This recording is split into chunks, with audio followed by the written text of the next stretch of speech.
This is Galaxy News Hour live. संविधानको प्रस्तावनामै नेपाललाई समाजवाद उन्मुख मुलुक भनिनुको सोझो अर्थ मुलुक लोक कल्याणकारी छ भन्नु हो। नागरिकको सुख दुःखमा राज्यले भरथेक गर्छ भन्नु हो। घाँस बाँस कपास र स्वास्थ्य सेवाको सुनिश्चितता राज्यले नै गरिदिन्छ भन्नु हो। तर वर्षौंदेखि व्यथिति र अस्तव्यस्ततामै अभ्यस्त भइसकेको नेतृत्वलाई नागरिकका दुःखले छुँदैन। नागरिकहरू भोकै नाङ्गै हुँदा सरकारले आँखामा यसरी पट्टी बाँधिदिन्छ मानौ नेपाल मुलुकभित्र बस्ने मान्छे उसको पालन पोषणका लागि कर तिरिदिने मेसिन मात्र हुन्। देशको नेतृत्व गरिरहेका प्राय सबैजसो राजनीतिक दलले आफ्नो महाधिवेशन सम्पन्न गरिसकेका छन्। नेकपा माओवादी केन्द्रको महाधिवेशन भने जारी छ। विडम्बना महाधिवेशनमा दलहरू केवल आफ्नो नीति निरूपण गर्न र नेतृत्व छान्नमा केन्द्रित भए हुँदैछन्। आम नागरिकका जनजीवन उकास्ने विषयमा कसैको ध्यान गएको छैन। विपन्न र पछाडि परेका वर्गको उत्थानका लागि कसैका नीति र नेतृत्व अगाडि सरेनन्। यसको ठिक उल्टो नेतृत्वमा पुग्नेहरूको जीवनस्तर मात्रै उकासियो। आज ग्यालेक्सी न्यूज आवरमा हामी कोभिड महामारीको मारमा परेका नागरिकलाई सरकारले असोजमै दिने भनेको राहतको रकम अझै पाउन नसकेको विषय र माओवादी नेताहरूको बदलिएको आर्थिक हैसियतबारे सामग्री प्रस्तुत गर्नेछौँ। केही मुठीभरका मानिसले गुठीका जग्गा हत्याइरहेको विषयसँगै प्रधान न्यायाधीश चोलेन्द्र शमशेर राणा र परिवारको सम्पत्ति छानबिनमा भइरहेको प्रगति सम्बन्धी खबर पनि हामीसँग छन्।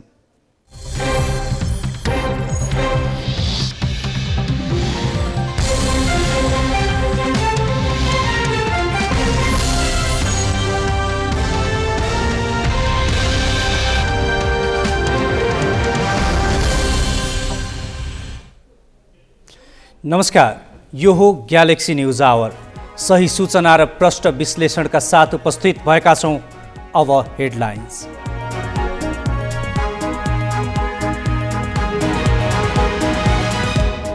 माओवादी अध्यक्ष दाहालले 2.5 घण्टा लगाएर सुनाएको दस्तावेज महाधिवेशन प्रतिनिधिले नै पाएनन्। उठाए प्रश्न, दस्तावेजै नदिएपछि कस्तो बहस? प्रधान न्यायाधीश राणाको सम्पत्ति छानबिनको उजुरीले राजनीतिक र न्यायिक क्षेत्रमा तरङ्ग। पूर्व न्यायाधीश भन्छन् छानबिन गर्न विभागलाई कानुनी छेकबार छैन। जनकपुरका अधिकांश मठ मन्दिरको जग्गा व्यक्तिको कब्जामा। महन्तले नै बेचे जानकी मन्दिरको जमिन। गुठी संस्थान भन्छ 650 परिवारले हडपे। कोभिड प्रभावित विपन्न परिवारलाई नगद राहत घोषणामै सीमित। असोजभित्र बाँड्ने भनिएको रकम ढुकुटीमै चुनावको मुखमा दिएर मतदाता प्रभावित पार्न ढिलासुस्ती गरेको आशंका। र नेपाली महिला टोली अपराजित रहँदै एभिसी सेन्ट्रल जोन भलिबलको फाइनलमा। उपाधिका लागि भोलि उज्बेकिस्तानसँग खेल्ने।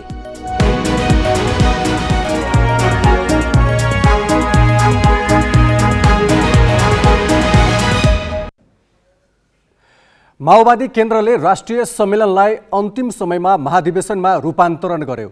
महाधिवेशनमा खास गरी विचारमाथि बहस गर्ने भन्यो। सबैभन्दा ठूलो दलको हैसियत गुमाएर सरकारमा सहभागी हुन अरूको दैली चाहनुपर्ने स्थितिका कारण माओवादीले संगठनको तुजुक देखाउने अवस्था पनि छैन। एमाले र नेपाली कांग्रेसले विचारमाथि बहसै नगरी महाधिवेशन गरेको सन्दर्भमा माओवादीले कार्यकर्तालाई अलमल्याउन विचारमाथि घनीभूत छलफल गर्ने भनेको थियो। बन्द सत्रमा अध्यक्ष पुष्पकमल दाहालले आज 2.5 घण्टा लगाएर वैचारिक तथा राजनीतिक दस्तावेज पेश गरे। तर त्यो दस्तावेज महाधिवेशन प्रतिनिधिले नै पाएका छैनन्।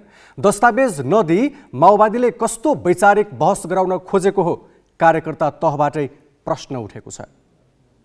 महाधिवेशनमा अध्यक्ष दाहालले प्रस्तुत गर्ने दस्तावेजमाथि पार्टीको स्थायी समितिमा छलफल भएको थियो। दाहालले स्थायी समितिपछि केन्द्रीय कमिटीमा पनि आफ्नो दस्तावेज मौखिक रूपमै पेश गरे। तर स्थायी समिति र केन्द्रीय कमिटीका सदस्यले नै दाहालको दस्तावेज अझै पाएका छैनन्। दाहालले महाधिवेशनको दोस्रो दिन सोमबारको बन्द सत्रमा 2.5 घण्टा लगाएर दस्तावेज सुनाए। तर 1650 महाधिवेशन प्रतिनिधिमध्ये दाहाल बाहेक कसैको हातमा पनि दस्तावेज थिएन। त्यही कारण उनीहरूले दाहालका कुरा टिपोट गरे। प्रचण्डले नयाँ विचार उत्तेजक प्रस्ताव प्रस्तुत गर्नुभएको छ। त्यस प्रस्तावले अहिलेको विश्व परिस्थितिको विश्लेषण, अहिले नेपालको वस्तुगत परिस्थितिको विश्लेषण, अबको नेपाली जनताका आशा आकाङ्क्षालाई पूरा गर्नका लागि कम्युनिस्ट पार्टीको कार्यभार दस्तावेजलाई संश्लेषित रूपमा प्रस्तुत गर्नुभएको छ। दाहालले प्रज्ञा भवनको हलमा आफ्नो दस्तावेज उभिएरै सुनाए। त्यस क्रममा उनले आफूबाट भएको केही कमजोरी स्वीकार गरे।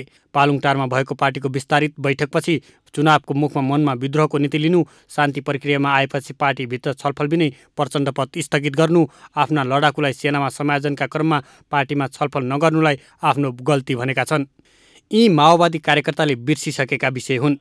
उनले एकपछि अर्को नेता पार्टीबाट अलग हुनुमा आफ्नो कमजोरी देखाएका छैनन्। उनले कमजोरी भए पनि प्रचण्ड पथलाई अब नबिउताउने स्पष्ट पारे। दाहालले 15 वर्ष अगाडिका निर्णय पश्चाताप गर्दा आफ्नै कारण पार्टी खुम्चिन पुगेको स्वीकार गरेनन्।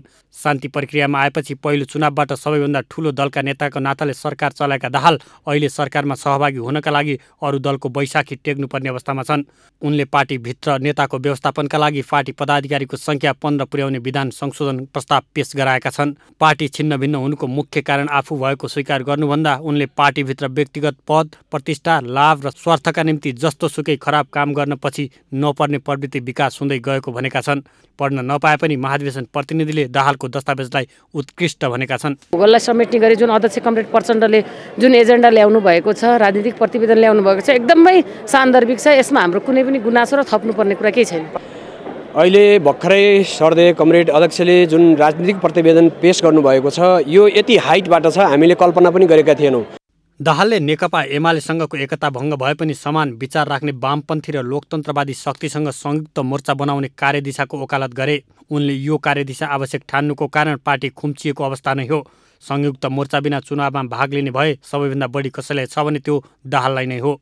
त्यसैले त उनले अहिलेको सत्ता गठबन्धन चुनावसम्म कायमै रहने आफू त बताउँदै आएका छन्। आइतबार महाधिवेशन उद्घाटन समारोहमा प्रधानमन्त्री शेरबहादुर देउवालाई पनि भन्न लगाए। दाहालले कार्यकर्ता थामथुम पार्नको लागि उत्पीडित वर्ग, जाति, क्षेत्र, समुदायको पहिचान र अधिकार सहितको सङ्घीयता संस्थागत गर्नका लागि सडक, सदन र सरकार सहितको सबै क्षेत्र संविधान संशोधन गर्न दबाब दिने बताएका छन्। माओवादी कार्यकर्तामा पहिले जस्तो उल्लास पनि यसपालि देखिएको छैन। महाधिवेशन कार्यकर्ताका लागि उत्सव सरह मानिने भए पनि कार्यकर्तामा उति साह्रो उत्साह छैन। यसको मुख्य कारण नेतृत्वले आफूलाई सत्तामा पुग्ने भर्याङका रूपमा प्रयोग गरेको बुझाइ पनि हो। जुन प्रकारको माओवादी आन्दोलनलाई संस्थागत गर्ने सन्दर्भमा, माओवादी आन्दोलनका एजेन्डाहरूलाई संस्थागत गर्ने सन्दर्भमा हाम्रो जुन भूमिका थियो, बिचमा कता कता अलमलिए जस्तो, कता कता हराए जस्तो, कता कता हामी कमजोर भए जस्तो यस्तो प्रकारको देखिएको छ नि। अब हामी आज यो महाधिवेशनबाट यसरी होइन, अब अलिकति सुधार गरेर अझै क्रान्तिकारी एउटा बाटो निर्माण गरेर क्रान्तिका कार्यभारहरूलाई कति बाँकी छन् त्यसको बारेमा अलि छलफल गरेर अध्ययन गरेर अगाडि जानु आवश्यक छ, त्यसको समीक्षा गर्नु आवश्यक छ। नीति त विचारले, दर्शनले र जनताका चाहिँ कुराहरू उठे कि उठेनन्। तपाईँहरू यहीँ बस्नु भएको छ, जनताको कुरा उठ्या छ, उठ्छ र हाम्रो अहिलेको चाहिँ जनताको मूलभूत समस्याको कुरा उठ्या छ। किन चाहिँ हाम्रो चाहिँ जनताको चाहिँ जीवनस्तर उठाउनलाई हामीले सकेनौँ भन्ने कुरा मूलभूत कुरा हाम्रो कमरेड अध्यक्ष प्रचण्डले राख्नुभएको छ। हुन पनि माओवादी शान्ति प्रक्रियामा आएको 15 वर्षमा 11 वर्ष सरकारमै बस्यो, तर सीमित नेताले मात्र सत्ताको स्वाद चाखे। सत्ताको स्वाद चाख्नेहरूको लवाई खुवाई नै निकै बदलिएको कार्यकर्ताले नै देखेका छन्। तर जनजीविकामा सुधारको अपेक्षा गरेर जनयुद्धमा होमिएका कार्यकर्ताले कुनै लाभ पाउन सकेका छैनन्। त्यसैले पुराना कतिपय कार्यकर्ता पलायन भइसकेका छन्। पार्टीमा रहेकै कार्यकर्तालाई पनि माओवादीले महाधिवेशन मार्फत ऊर्जा दिन सकेको छैन। ती कार्यकर्ताले दाहालको दस्तावेज पढ्नै नपाई समूहगत रूपमा कस्तो बहस गर्लान्। क्यामेरामा सुशील बास्कोटाका साथ अङ्गराज नेउपाने, ग्यालेक्सी फोके, काठमाडौँ। बन्द सत्रमा पेश भएको राजनीतिक दस्तावेज हातमा नपरे पनि माओवादीका महाधिवेशन प्रतिनिधिले भोलि समूहगत रूपमा छलफल गर्नेछन्। त्यसका लागि 25वटा समूह तोकिएका छन्। आफूले पढ्न नपाएको अवस्थामा महाधिवेशन प्रतिनिधिले दस्तावेजलाई कुन रूपमा लिएका छन् त? जगमा यो दस्तावेज उभिएको छ, तर नेपाली मौलिकता के हो भन्ने पक्ष यसमा चाहिँ कम विश्लेषण भएको छ कि भन्ने प्रारम्भिक बुझाइमा देखिन्छ। यो पक्षलाई हामीले उठान गर्नेछौँ महाधिवेशनमा। निश्चित रूपमा यो पक्षमा हामी अलिकति बढी ध्यान केन्द्रित गर्नेछौँ, किनभने संविधानले समाजवाद भन्यो, सबै पार्टीले समाजवाद त भन्ने, तर कस्तो समाजवाद भन्ने कसैले पनि नभन्ने। त्यसैले संविधानभन्दा पछाडि परेको कार्यदिशा बोकेको पार्टी अग्रगामी पार्टी हुन सक्दैन। हिजोसम्म हामीले नेकपा हुँदा जनताको जनवाद भन्यो, संविधानमा समाजवाद भन्ने, पार्टीको कार्यदिशा जनवाद भन्ने भनेपछि संविधानभन्दा पछाडि परेको कार्यदिशा बोक्ने पार्टी अग्रगामी हुँदैन थियो। आज पनि हामी यो बहस चलाइरहेका छौँ कि संविधानले नै समाजवाद त भनिसक्यो, तर कस्तो समाजवाद भन्ने कुरा हामीले चित्र दिन सकेनौँ भने हामी संविधानभन्दा पछाडि परेको शक्ति हुन्छौँ। त्यस कारणले अहिलेको महाधिवेशनबाट हामी संविधानभन्दा अगाडि बढेको शक्ति, संविधानलाई गाइड गर्ने यो संविधानलाई पनि अगाडि बढाएर लिडिङ रोल खेल्ने पार्टीको रूपमा हाम्रो भूमिका, यो पार्टीको भूमिकालाई स्थापित गर्न चाहन्छौँ। त्यसमा अपुगहरू, दस्तावेजमा अपुगहरू भए हामी व्यवस्थित रूपमा संशोधनका प्रस्तावहरू, मैले भने पूरक मतहरू र कतिपय सन्दर्भमा फरक मतहरू पनि हामी राख्न सक्छौँ। नेकपा माओवादी केन्द्रका अध्यक्ष पुष्पकमल दाहालले 2.5 घण्टा लगाएर बन्द सत्रमा वाचन गरेको राजनीतिक प्रतिवेदन सहभागी प्रतिनिधिले भने पाएका छैनन्। भोलि समूहगत छलफल हुने भनिए पनि प्रतिवेदनमा के छ भन्नेमा प्रतिनिधिहरू नै अन्योलमा छन्। दाहालले शान्ति प्रक्रिया सुरु भए यता आफूले गरेका केही गल्तीमा आत्मआलोचना गरेका छन् भने केही नयाँ कार्यदिशाको प्रस्ताव गरेका छन्। ग्यालेक्सी संवाददाता अक्षर काकाले दाहालले पेश गरेको प्रतिवेदन सोधखोज गरेका छन्। अक्षरजी, नेकपा माओवादी केन्द्रका अध्यक्ष पुष्पकमल दाहालले प्रतिवेदन पेश गरे महाधिवेशनमा बन्द सत्रमा। त्यो प्रतिवेदन कार्यकर्ताहरूकै महाधिवेशन प्रतिनिधिहरूले नै हात पार्न सकेका छैनन्, उहाँहरूले नै दिइएको छैन। यो गोप्य राख्नुपर्ने कारण के छ? उनले किन बाँडेनन् यो प्रतिवेदनलाई? अजयजी, शान्ति प्रक्रिया पछाडि जुन माओवादीले जुन खालको एउटा साङ्गठनिक अथवा राजनीतिक गतिविधिहरू गर्दै आइरहेको छ र त्यसको अब बेला बेलामा उसको एउटा खालको विरोधाभास देखिन्छ। एक त पुरानो विचारधारालाई पनि त्याग्न नसक्ने र नयाँ विचारलाई पनि उसले अङ्गीकार गर्न नसक्ने एक खालको विरोधाभास छ। उसले विभिन्न खालको कमजोरीहरू, गल्तीहरू र त्रुटिहरू बिचमा गर्दै आयो। त्यस्तो श्रृङ्खलाकै रूपमा यसलाई बुझ्न सकिन्छ। माओवादी केन्द्र अब नयाँ ढङ्गले क्रान्तिकारी विचार निर्माण गर्ने र नयाँ ढङ्गले क्रान्तिकारी पार्टी निर्माण गर्ने दिशामा अगाडि बढ्नका निमित्त यो महाधिवेशन चाहिँ एउटा समीक्षाको महाधिवेशन बन्छ र बनाउनुपर्छ भन्ने गरिरहँदा उसैले आफ्ना चाहिँ दस्तावेजहरू, राजनीतिक दस्तावेजहरू कार्यकर्तालाई दिएको छैन। केही दिन अगाडि अध्यक्ष प्रचण्डले यो दस्तावेज बाहिर नल्याएको सन्दर्भमा चाहिँ उहाँले भन्नुभएको थियो कि जसो अब अहिले राजनीतिक विचारहरू पार्टीका केन्द्रीय कमिटीमा प्रस्तुत गर्ने विचारहरू अथवा कमिटीहरू, पार्टी कमिटीका बैठकहरूमा पेश गर्ने विचारहरू चाहिँ कमिटीका बैठकमा भन्दा पत्रिकाहरूमा चाँडो आउने अथवा अनलाइन टेलिभिजनहरूमा चाँडो आउने यो अवस्था चिर्नका निमित्त हामीले दस्तावेज यसपालि अन्तिम समयमा प्रकाशन गरेर केन्द्रीय सदस्यलाई वितरण गर्छौँ भनेको थियो। आज केन्द्रीय कमिटीका सदस्यहरूलाई पनि त्यो वितरण नगरिएर उहाँले 2.5 घण्टा लगाएर वाचन गर्ने एउटा परिस्थिति बनेको छ। यसलाई हामीले चाहिँ अलिकति विचारको बन्धक बनाउने अथवा विचारहरू तपाईँले आफ्नो सूत्रबाट प्राप्त गर्नुभएको त्यो प्रतिवेदनमा के छ छोटकरीमा भन्नुपर्दा? त्यो बिचमा उहाँले जसरी हिजो भाषण गर्दाखेरि अथवा उद्घाटन सत्रमा मन्तव्य दिँदै मैले आफ्नो अलिक बढी समीक्षा गरेको छु भन्दाखेरि त्यो समीक्षाको पाटो चाहिँ एकदमै कमजोर जस्तो हामीले देख्न पाउँछौँ।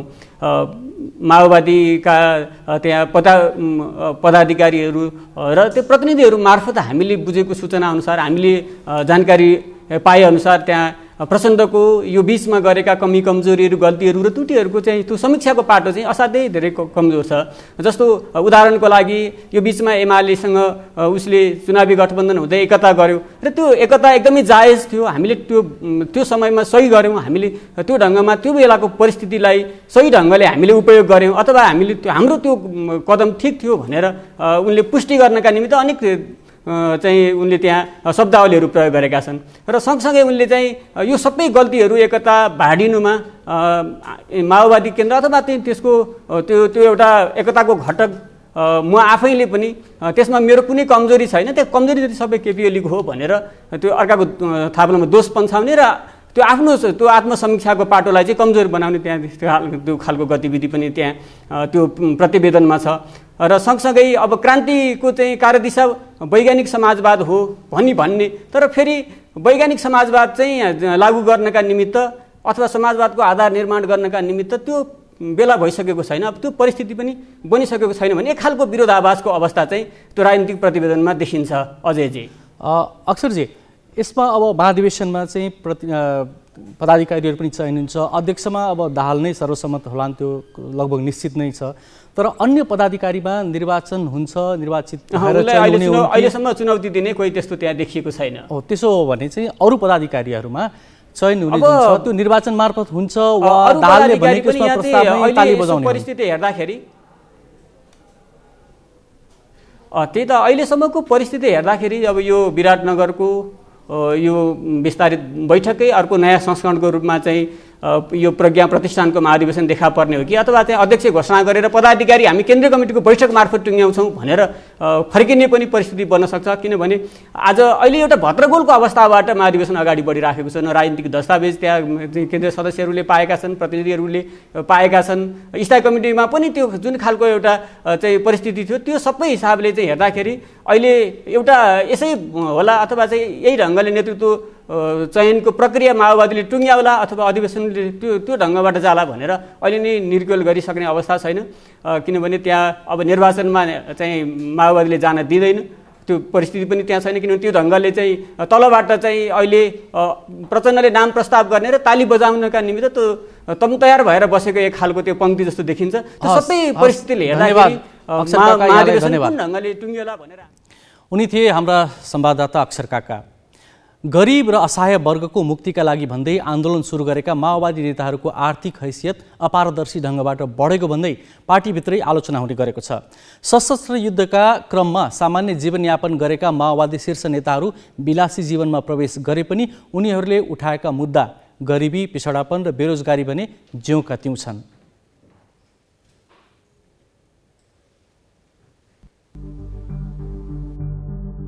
सशस्त्र द्वन्द्व अन्तसँगै माओवादी नेताहरू शान्ति प्रक्रियामा आए। त्यसपछि उनीहरू संसदीय अभ्यासमा मात्रै समाहित भएनन्, जीवनशैली र रहनसहन नै बदलियो।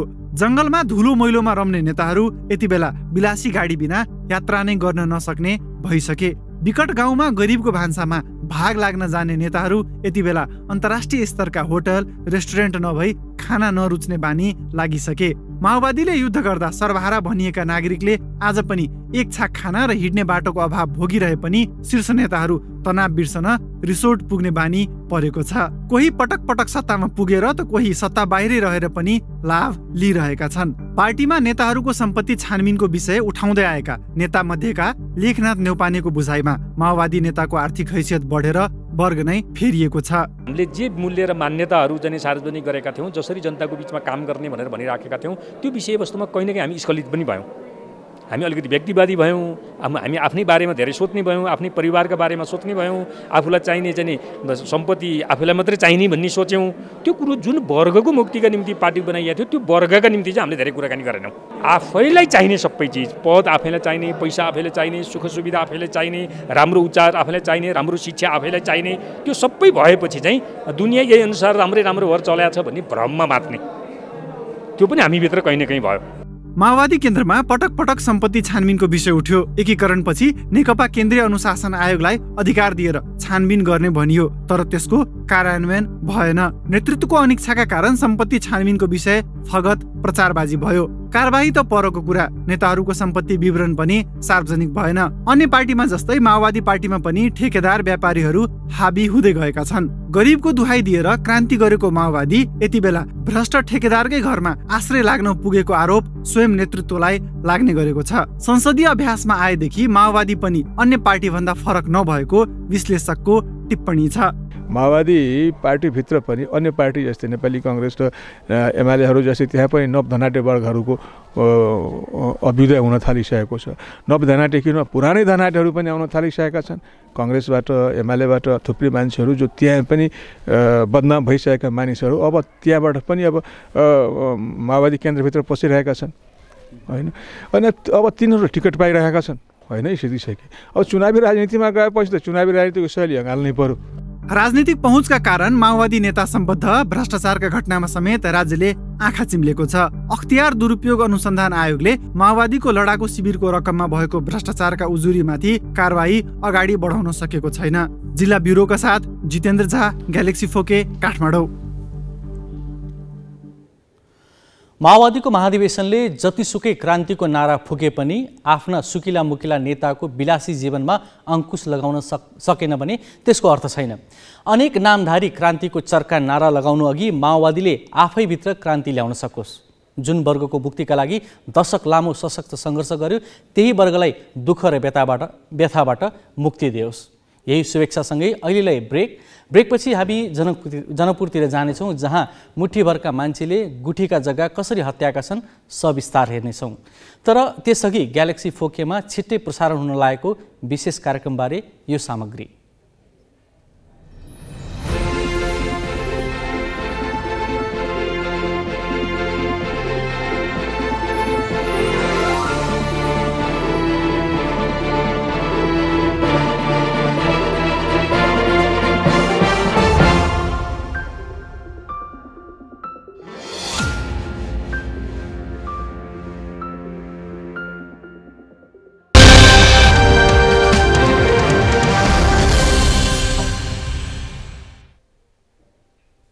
अब केही न्युज संक्षेपमा। गण्डकी प्रदेश सरकारले मन्त्रालय थपेको छ। प्रदेश मन्त्री परिषदको आज बसेको बैठकले मन्त्री परिषद कार्य विभाजन नियमावली संशोधन गरी आन्तरिक मामिला मन्त्रालय थप गर्ने निर्णय गरेको हो। यसअघि कायम आन्तरिक मामिला तथा कानुन मन्त्रालयलाई तत्कालीन मुख्यमन्त्री पृथ्वी सुब्बा गुरुङको कार्यकालमा हटाइएको थियो। आन्तरिक मामिलाको जिम्मेवारी मुख्यमन्त्री मातहत ल्याइएको थियो भने कानुनको जिम्मेवारी सञ्चार तथा प्रदेश सभा मामिला मन्त्रालयमा गाभिएको थियो। आन्तरिक मामिला मन्त्रालय बिउताएपछि गण्डकी प्रदेशमा मन्त्रालयको सङ्ख्या 12 पुगेको छ। राजपत्रमा प्रकाशित भएपछि यो निर्णय कार्यान्वयनमा आउनेछ।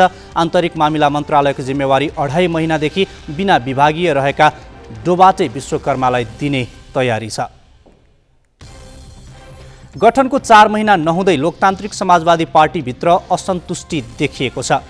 अध्यक्ष महन्त ठाकुरको निर्णयप्रति असन्तुष्टि जनाउँदै धनुषाका नेता तथा कार्यकर्ता काठमाडौँ आई पार्टी कार्यालयमा धरनामा बसेका छन्। अध्यक्ष ठाकुरले मनोमानी ढङ्गले प्रदेश र जिल्लाहरूमा पदाधिकारी मनोनयन गरेको असन्तुष्ट कार्यकर्ताको आरोप छ। पार्टीमा एक व्यक्ति एक पद लागू गर्नुपर्ने तथा विधिसम्मत रूपमा निर्णय गर्नुपर्ने उनीहरूको माग छ।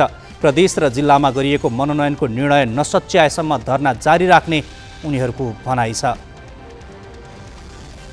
माधव कुमार नेपाल सहित 14 सांसदलाई कारबाही माग गर्दै एमाले अध्यक्ष केपी शर्मा ओलीले दायर गरेको रिटमाथिको सुनवाई सरेको छ। न्यायाधीश तेजबहादुर केसी र टङ्कबहादुर मोक्तानको संयुक्त इजलासमा पेशी तोकिएको मुद्दा क्रम सङ्ख्या 1 मा राखिएको थियो। इजलासले उक्त मुद्दा आज हेर्न नभ्याउनेमा राख्यो। एमाले अध्यक्ष ओलीले नेपाल सहित 14 जना सङ्घीय सांसद, निर्वाचन आयोग, सभामुख र लुम्बिनी प्रदेश सभालाई विपक्षी बनाएर भदौ 17 गते रिट दर्ता गरेका थिए। असोज 5 गते सर्वोच्चले अन्तरिम आदेश दिन अस्वीकार गर्दै सक्कल कागज माग्ने र विपक्षीबाट लिखित जवाब मगाउन आदेश दिएको थियो। तत्कालीन प्रधानमन्त्री ओलीलाई विश्वासको मत नदिएको लगायत अनुशासनको विषय उठाएर साउन 27 गते नेपाल सहित 14 सांसदलाई निष्कासन गरेर एमालेले सो पत्र आयोग र संसद सचिवालयमा पठाएको थियो। तर सभामुखले समयमै त्यसमा निर्णय नदिँदा एमाले फुटेको थियो। सोही प्रकरण देखाएर एमालेले संसद अवरोध गर्दै आएको छ। पूर्व प्रधानमन्त्री बाबुराम भट्टराईले बाँकेका निर्मला कुर्मी र ननकुन्नी धोबीको शङ्कास्पद मृत्युको सत्य तथ्य बाहिर नल्याएकामा सरकारमाथि नै आशंका व्यक्त गरेका छन्।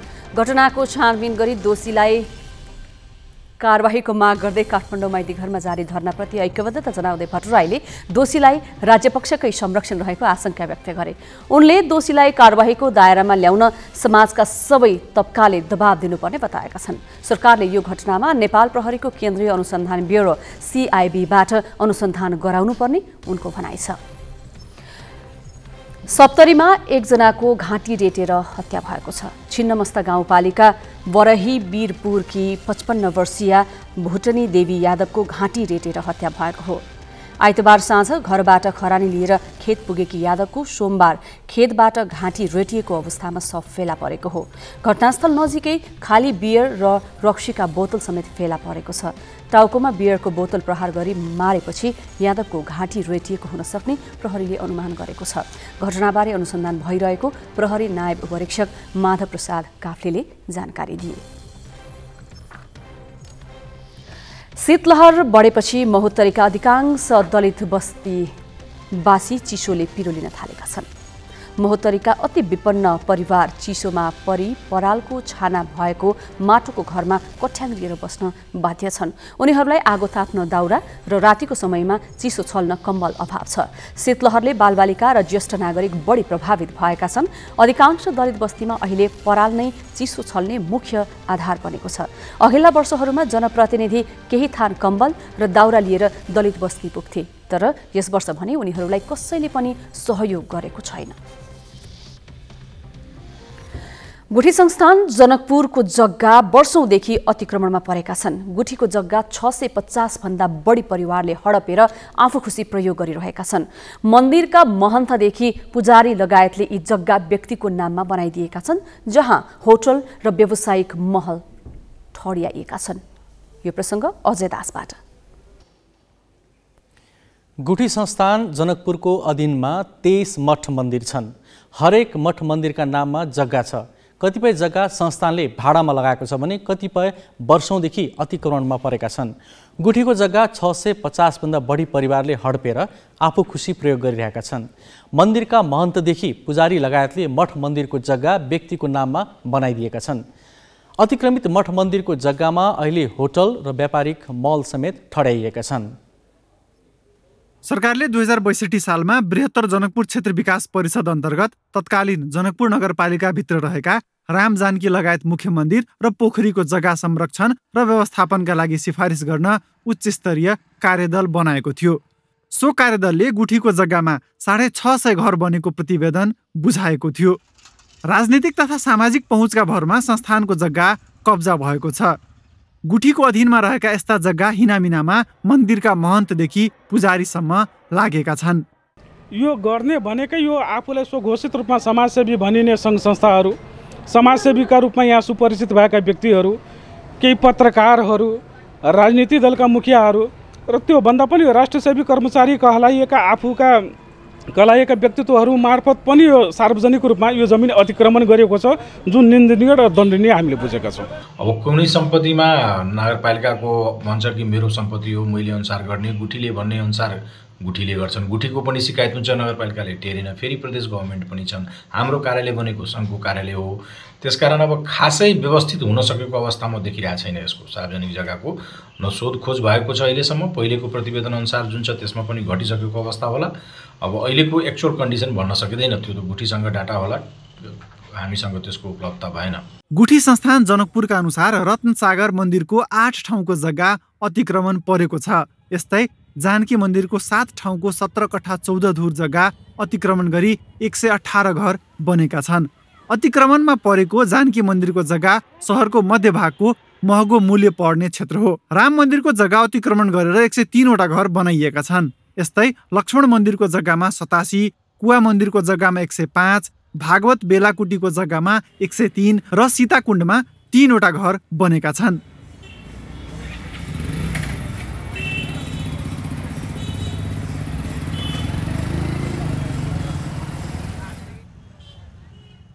लामो समयदेखि लगत नराखिएको मन्दिरको जग्गा बेवारिसे थियो।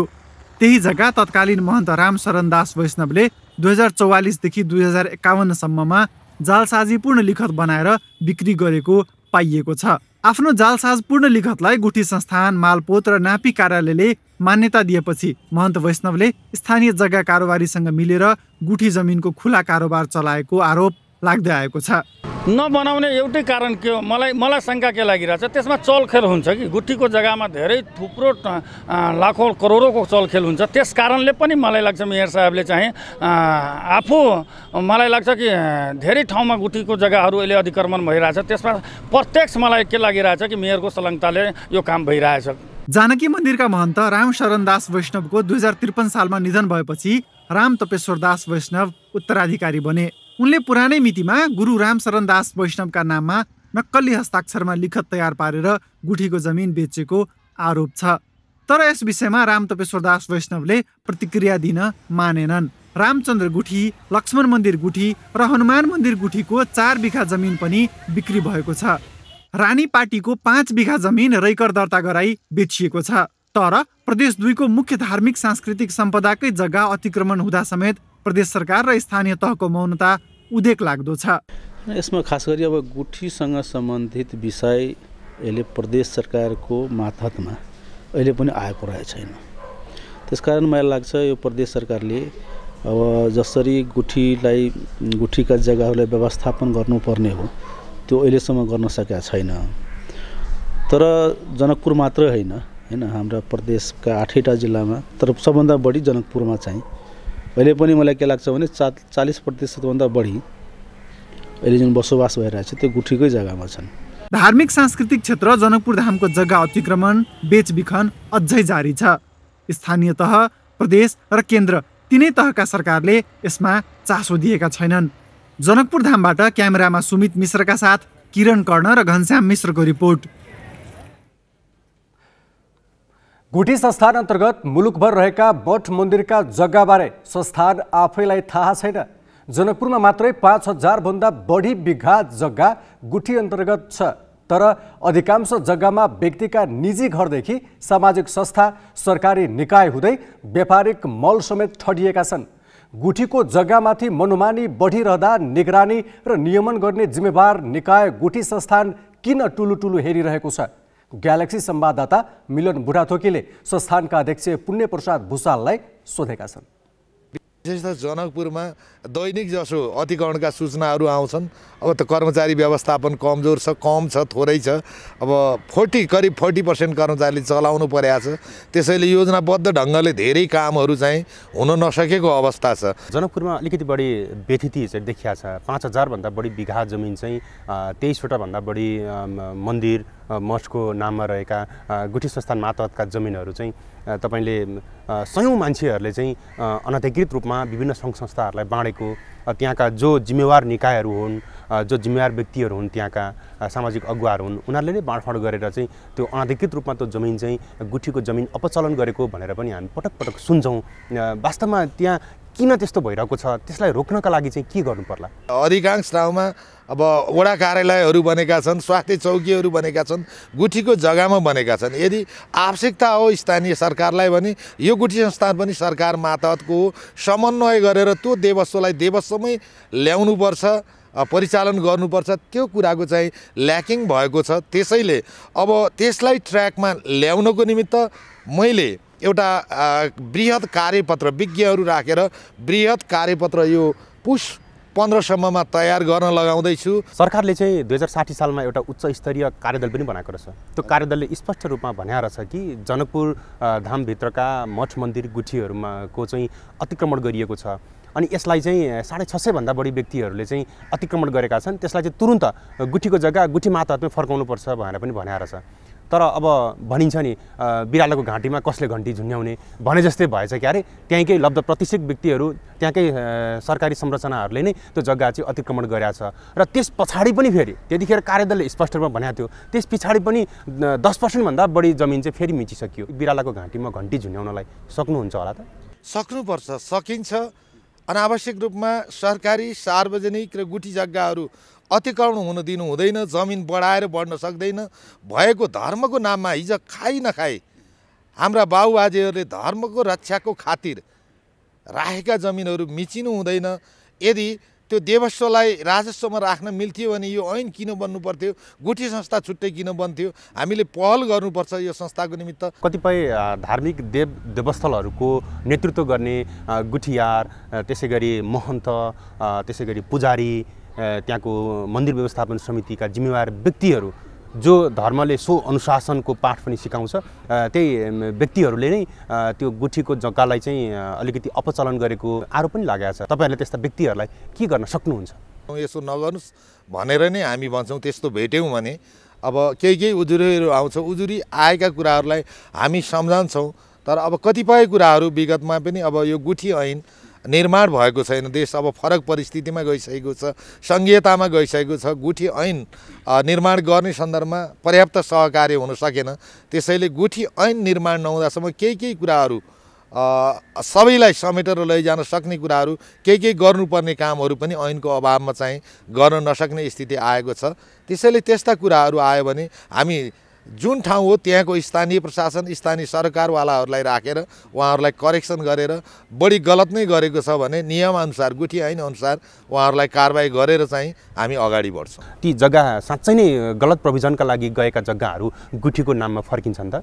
फर्किनुपर्छ, फर्किन्छ। मैले भने अब हिजो एउटा शक्तिशाली आयोग थियो, त्यो आयोग भएको बेलामा पनि हामीले प्रमाण पुर्याएर प्रमाणका आधारमा केही जग्गा प्रमाण पुगेका त्यो फर्जी जस्तो देखिएका कुराहरू बदर गर्नको निमित्त हामीले गत 77 माघ 28 गते हामीले 23वटा प्रतिवेदन बुझाएका छौँ र त्यो कार्यान्वयनको चरणमा छ र हामीले लिजिङ कार्यविधि पनि पास गरेका छौँ। अब जो अनुपयुक्त रूपमा डम्पिङ साइटको रूपमा अथवा अरूले अतिक्रमण गरेर त्यतिकै खेतीपाती गरिरहेका जग्गाहरू छन् जहाँ भवन नबनेका, ती ठाउँका जग्गाहरूलाई पनि हामी पारदर्शी ढङ्गले सूचना निकालेर हाम्रो बोर्ड पुरा भएपछि, सञ्चालक समिति पुरा भएपछि त्यसलाई पनि एउटा निश्चित नियमअनुसार चाहिँ पारदर्शी ढङ्गले त्यसलाई लिजिङमा लगाएर त्यसबाट आम्दानी बढाउने र त्यसको संरक्षण गर्ने। अब कतिपय ठाउँमा तारबार घेरा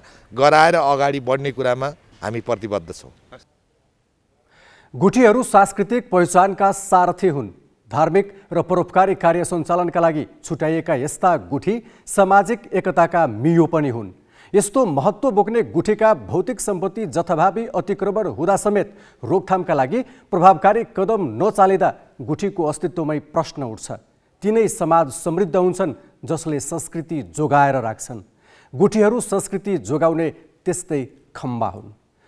यो प्रसङ्ग पनि अहिलेलाई यति नै। अब पुनः ब्रेकपछि प्रधान न्यायाधीश चोलेन्द्र शमशेर राणा र उनको परिवारको सम्पत्ति शुद्धिकरण सम्बन्धी मुद्दामा भइरहेको विकास क्रमबारे विस्तृत रिपोर्ट लिएर आउनेछौँ।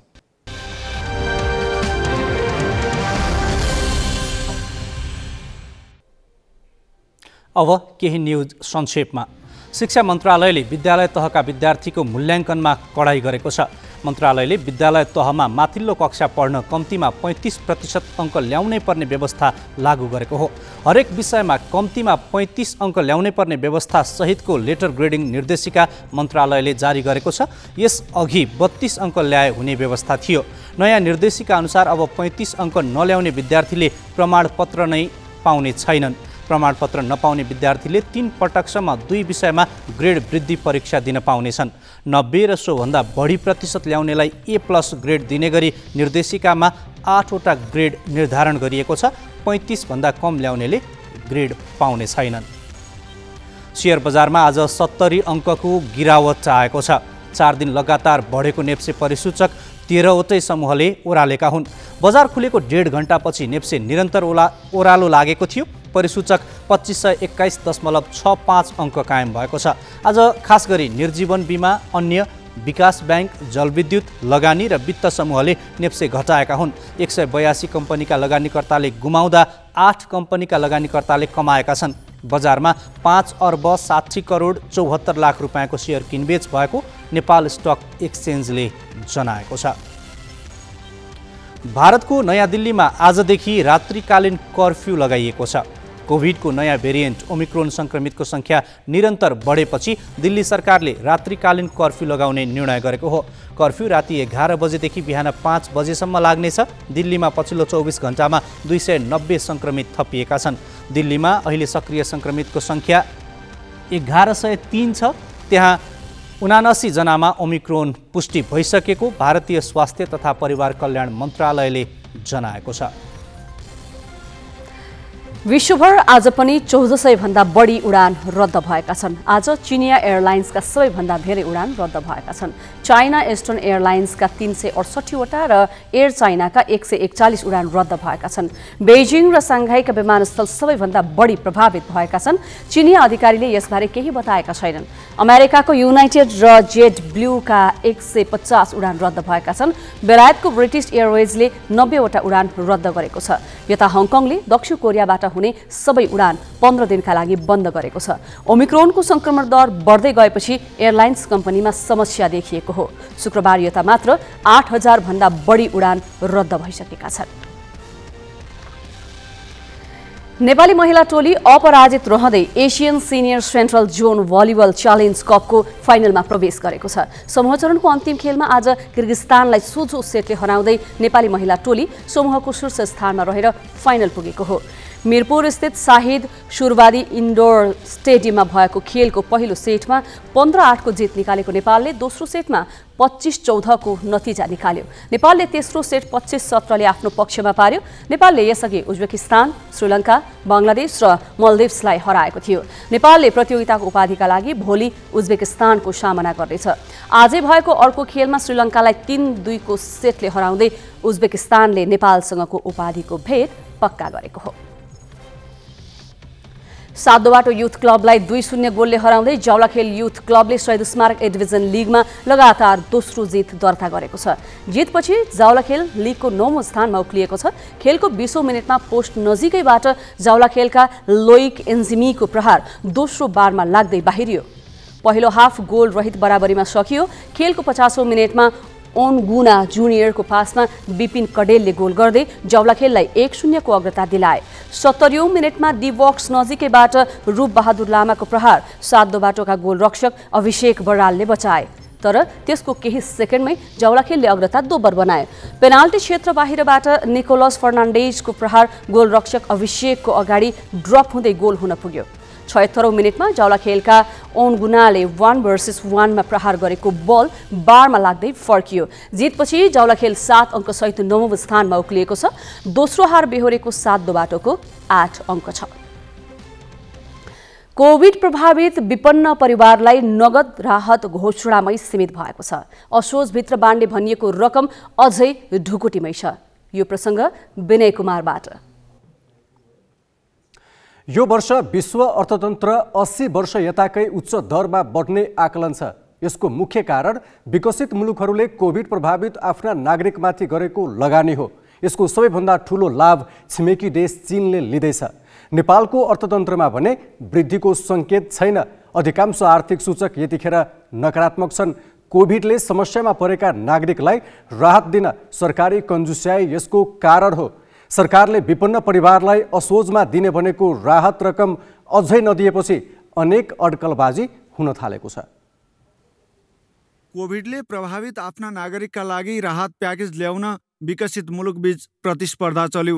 नेपालको तुलनामा 1/4 भन्दा पनि कम जनसङ्ख्या भएको सिङ्गापुरले 4 खर्ब डलरभन्दा बढीको राहत प्याकेज ल्यायो। जर्मनीले कोभिड पछिको आर्थिक पुनरुत्थानका लागि जीडीपीको 33% बराबर राहत प्याकेज ल्यायो।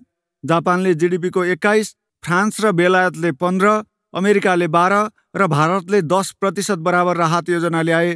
ती देशका नागरिकले महामारीले रोजगारी गुमाए पनि सरकारी राहत प्याकेजका कारण जीवनयापनमा समस्या झेल्नु परेन।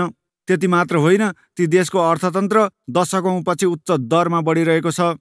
नेपालमा भने सरकारले पैसा बाँड्न कुञ्जुस्याइ गर्यो। ठूला उद्योगी व्यवसायीले त बैंक मार्फत पुनर्कर्जा पाए, तर सरकारले गरिबलाई वास्तै गरेन। खासगरी अनौपचारिक क्षेत्रमा काम गर्ने श्रमिक समस्यामा परे। रोजगारी गुमेपछि गुजारा चलाउन नसकेर कतिपय त हिँडेरै आफ्नो थातथलो फर्किएका थिए।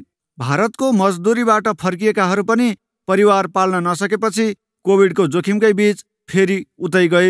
सरकारले भदौ अन्तिम साता बजेटको प्रतिस्थापन विधेयक मार्फत कोभिडले आयस्रोत गुमाएका 5 लाख विपन्न परिवारलाई 10,000 रुपियाँका दरले 5 अर्ब राहत बाँड्ने भनेको थियो।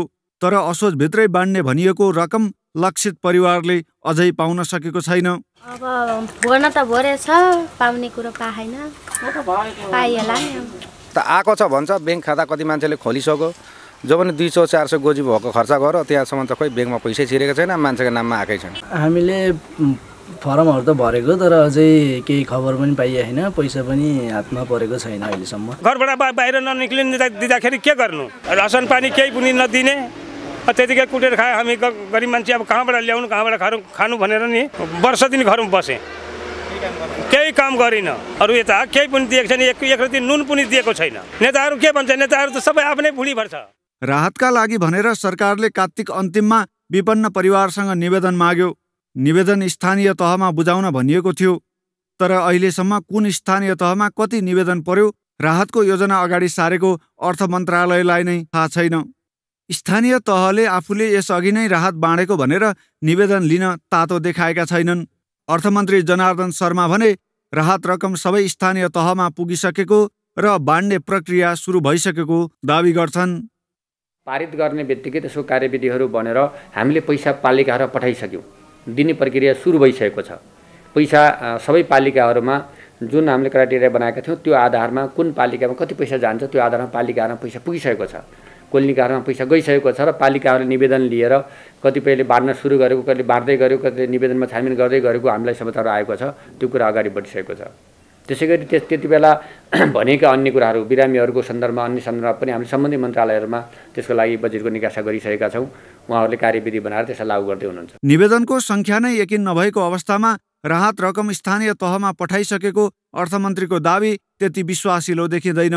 सरकारले कतै नगद राहतको योजनालाई आसन्न स्थानीय तहको निर्वाचनमा मतदान प्रभावित पार्ने अस्त्रको रूपमा प्रयोग गर्न खोजेको त होइन भन्ने आशंका उब्जिएको छ। जिल्ला ब्युरोका साथ विनय बन्जारा, ग्यालेक्सी फोके, काठमाडौँ। प्रधान न्यायाधीश चोलेन्द्र शमशेर राणा आफ्ना जेठानलाई मन्त्री बनाएपछि बढी विवादित भए। उनले जेठानलाई त पदमा टिकाउन सकेनन्, आफूले भने न्यायालयभित्रै असहयोग हुँदा पनि पद छोड्न मानेका छैनन्। 2 महिनादेखि नेपाल बार एसोसिएसनको आन्दोलन झेलिरहेका राणाको सम्पत्तिको स्रोत पनि विवादित छ। सम्पत्ति शुद्धिकरण अनुसन्धान विभागले उजुरी परेपछि अनुसन्धानको प्रक्रिया अगाडि बढाउन लागेको छ, तर राणामाथि होइन, नातेदारमाथि। राणाका नातेदारको सम्पत्ति छानबिनका लागि अनुसन्धान अधिकृत तोक्ने तयारीमा रहेको विभागले राणाका हकमा भने आफ्नो ऐन मौन रहेको कारण देखाएको छ। तर पूर्व न्यायाधीश भन्छन् प्रधान न्यायाधीशमाथि छानबिन गर्न कानुनी छेकबार छैन। उजुरीलाई हामीले फाइल खडा गरेर स्थापित गरिसक्यौँ। त्यसमा हामी अनुसन्धान अधिकृत तोक्छौँ। अनुसन्धान अधिकृत तोकेपछि उहाँले इन्फर्मेसन कलेक्ट गर्नुहुन्छ। त्यहाँ लेखिएका किता नम्बरहरू, त्यहाँ लेखिएका प्रोपर्टीहरूको सम्बन्धित निकायमा पत्रचार गर्छौँ। हामीले मागेको विवरण सम्बन्धित अड्डाले दिन बाध्यकारी छ। हामीले माग्छौँ, इन्फर्मेसन तयार गर्छौँ, अनि त्यो इन्फर्मेसन लिइसकेपछि त्यसको स्रोतका लागि सम्बन्धित पार्टीलाई, अब सम्माननीय प्रधान न्यायाधीशज्यूलाई सोध्ने विषय चाहिँ अघि उहाँहरूले नै भन्नुभयो, अख्तियार दुरुपयोग अनुसन्धानको हकमा बहालवाला हुन्जेल सम्भव छैन, अलि मिल्दैन। यो कानुनले चाहिँ त्यो विषयमा मौन बोलेको छ। तर सामान्यतया बहालमा रहेको अवस्थामा चाहिँ हामीले उहाँहरूलाई सोध्दैनौँ।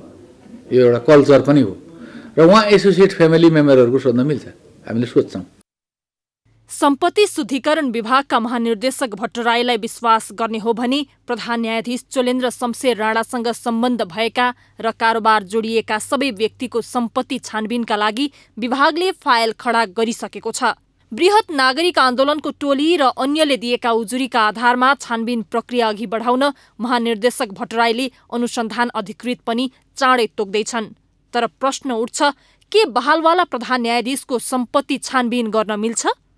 संविधान र अख्तियार दुरुपयोग अनुसन्धान आयोग ऐनमा प्रधान न्यायाधीशका हकमा पदमुक्त भएपछि मात्र भ्रष्टाचारजन्य कसुरमा अनुसन्धान गरी मुद्दा अघि बढाउन पाउने भनिएको छ। यही व्यवस्थालाई देखाउँदै विभागले प्रधान न्यायाधीशसँग सोधपुछ गर्न नमिल्ने तर उनीसँग जोडिएका व्यक्तिका हकमा भन्ने मिल्ने बताएको छ। सम्पत्ति शुद्धिकरण निवारण ऐन संवैधानिक निकायका पदाधिकारी र प्रधान न्यायाधीशका हकमा मौन छ। तर ऐन मौन छ भनेर विभाग प्रधान न्यायाधीशको सम्पत्ति छानबिनबाट पन्छिन नपाउने पूर्व न्यायाधीशहरूको भनाइ छ। उनीहरू भन्छन् प्रधान न्यायाधीशमाथि छानबिन गर्न विभागलाई कुनै छेकबार छैन। प्रधान न्यायाधीश मात्रै होइन, प्रधान सेनापति, सेनाका अधिकारीहरू, निजी क्षेत्रका जुनसुकै व्यापारी भन्नुहोस् न, अब यहाँ अरबपति भनौँ, खरबपति भनौँ, सब व्यापारीहरू लगायत सबैको छानबिन गर्न सक्छ कि त्यो ऐनले रोकेको छैन।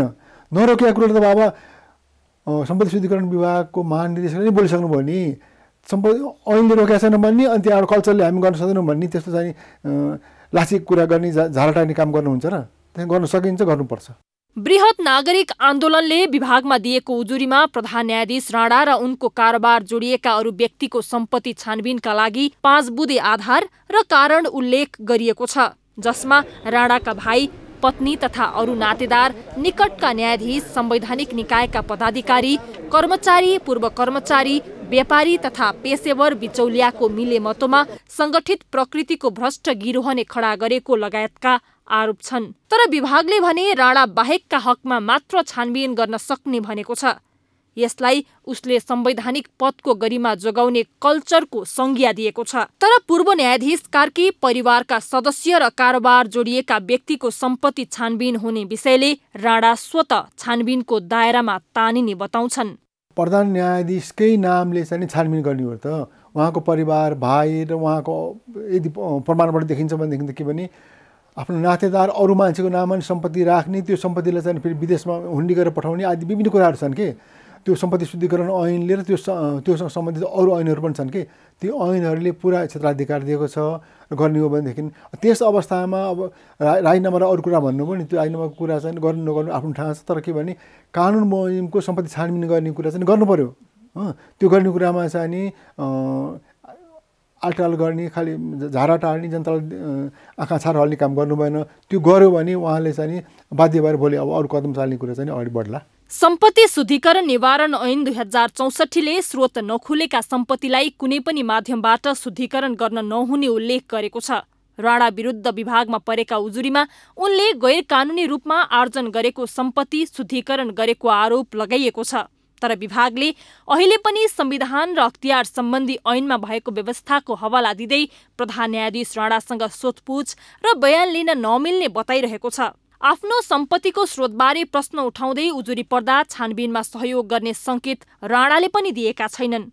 प्रधान न्यायाधीश राणाका परिवारका सदस्य, नातागोताका व्यक्ति र उनले नै नियुक्त गरेका पदाधिकारीको सम्पत्ति छानबिन हुँदा पदमा बहाल रहेकै कारण राणाको चाहिँ सम्पत्ति छानबिन नहुने कुरा कति उचित होला? क्यामेरामा विष्णु थापाका साथमा Srijana Ghimire, galaxy 4K, Kathmandu. Bank तथा वित्तीय संस्थाले निक्षेपको ब्याज दर तत्काल नबढाउने अनौपचारिक सहमति गरे। यो सहमतिले पुसका लागि ब्याज दर नबढेपछि बैंकहरूबीच निक्षेप तानातान हुने स्थितिको अन्त्य भयो। तर बैंकहरूले आधार दरमा चलाखी गर्दा ऋण लिनेहरू भने मारमा परेका छन्। बैंकहरूले 3 महिनाको औसत आधार दर लिएर ब्याज दर निर्धारण गर्नुपर्नेमा आफूखुसी बढाएको गुनासो साना व्यवसायीले गरेका छन्। नेपाल राष्ट्र बैंकले जारी गरेको निर्देशिका अनुसार बैंकहरूले हरेक 3 महिनाको लागतमा आएको परिवर्तनका आधारमा आधार दर बेस रेट गणना गर्नुपर्छ। सोही आधारमा बैंकहरूले कर्जाको ब्याज दर घटाउन वा बढाउन सक्छन्। तर अहिले बैंकहरूले 1 महिनाको आधार दरबाटै ब्याज निर्धारण गरेको भन्दै व्यवसायीहरूले विरोध जनाएका छन्। निर्देशिका अनुसार असोज, कार्तिक र मङ्सिर महिनाको औसत आधार दरको आधारमा पुसको लागि कर्जाको नयाँ ब्याज निर्धारण गर्नुपर्छ। तर बैंकहरूले कार्तिकको आधार दरबाटै ब्याज दर तोकेको पाइएको छ। कोभिड-19 का कारण लामो समयदेखि समस्यामा रहेका उद्योग व्यवसायमाथि नियम विपरीत ब्याज असुल्न खोजिएको भन्दै व्यवसायीहरूले यस्तो ब्याज तत्काल फिर्ता लिन माग गरेका छन्। बैंकहरूले आफू खुसी मनमर्जी तरिकाले जुन खालको एउटा बैंक ब्याजहरूमा चाहिँ वृद्धि गरेका छन्, जुन खालको चाहिँ अहिले बैंकहरूले जुन त्यो माथि एउटा दमन गर्ने काम गरिरहेका छन्, यसको चाहिँ तुरुन्त फिर्ता लिनुपर्छ। यो सही होइन। यो चाहिँ यति बेला बैंकहरूले समन्वय गर्ने बेलामा उद्योगी र व्यापारीहरूलाई अझै चाहिँ धराशायी बनाउने गरी लगेको हुनाले अहिले चाहिँ बैंकहरूले जुन वृद्धि गरेको जुन ब्याज दर छ यसलाई चाहिँ अन्त्य गरेर फिर्ता गरेर जुन पुरानै शैलीमा चाहिँ ल्याउनुपर्छ भन्ने नेपाल राष्ट्रिय व्यवसायी महासङ्घको यो जोरदार माग हो। कर्जाको ब्याज निर्धारण गर्दा आधार दरमा थप गरिने प्रिमियम परिवर्तन गर्न मिल्दैन। आधार दरमा परिवर्तन भए मात्रै ब्याज दर परिवर्तन हुन सक्छ। पछिल्लो 3 महिनाको औसत आधार दरबाट ब्याज निर्धारण गर्ने हो भने अहिले पनि ब्याज सस्तो नै हुने व्यवसायीको भनाइ छ। राष्ट्र बैंकले पनि बैंकहरूले प्रिमियममा कुनै परिवर्तन गर्न नमिल्ने र औसत आधार दरमा परिवर्तन भए मात्रै ब्याज परिवर्तन हुने स्पष्ट पारेको छ। ब्याज दरको विषय भनेको राष्ट्र बैंकले प्रष्ट के भनेको छ त भनेर भन्दाखेरि कुनै पनि बैंकले प्रिमियम एकपटक तोकिसकेपछि बढाउन पाउँदैनन् प्रिमियमको हकमा। जहाँसम्म ब्याज दर नै घटबड छ त्यो ब्याज दर घटबड भनेको आधार दरसित सम्बन्धित छ। बैंकहरूको आधार दर जसमा मूलतः उनीहरूको निक्षेपको लागत र अरू केही प्रशासनिक लागतहरू त्यसमा रिफ्लेक्ट भएका हुन्छन्। त्यो आधार दरमा भएको परिवर्तन अनुसार बैंकले आफ्ना ऋणीबाट लिने ब्याज दर परिवर्तन हुन सक्छ। त्यसैले राष्ट्र बैंकको यो सर्कुलरका कारणले ब्याज दर परिवर्तन हुनुपर्ने कुनै आवश्यकता देखिँदैन र प्रिमियम चाहिँ सुरुमै कर्जा प्रवाह गर्दाखेरि तोकिन्छ र त्यो प्रिमियम एकपटक तोकिसकेपछि परिवर्तन गर्न पाइँदैन। व्यवसायीहरूका अनुसार केही बैंकले प्रिमियममा समेत हेरफेर गरेका छन्। खास गरी पहुँच नभएकाहरू यसको मारमा परेका छन्। बैंकहरूले तथ्याङ्कमा बदमासी गरी आफू खुसी कर्जाको ब्याज दर निर्धारण गर्ने हो भने केन्द्रीय बैंकले हस्तक्षेप गर्न सक्छ। तर अहिलेसम्म यस विषयमा न कुनै अनुगमन भएको छ न राष्ट्र बैंकले चासो नै दिएको छ। क्यामेरामा सबिन महर्जनका साथ चिरञ्जीवी भट्टराई, ग्यालेक्सी फोके, काठमाडौँ। हामी ग्यालेक्सी न्युज आवरको अन्तिममा छौँ। जाँदा जाँदै हेडलाइन्स।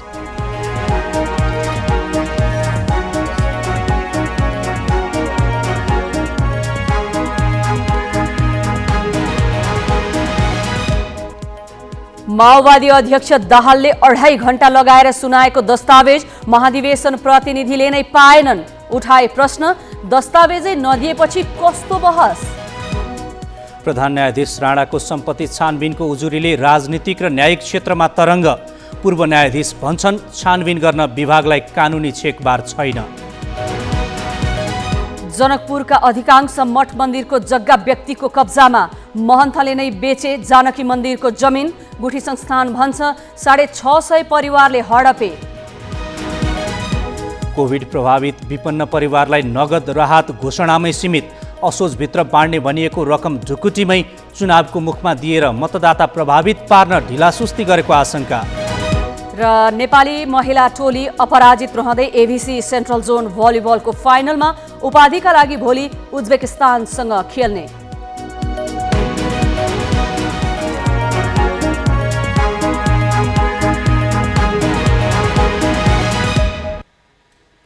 आजलाई ग्यालेक्सी न्युज आवर सकियो। नमस्ते।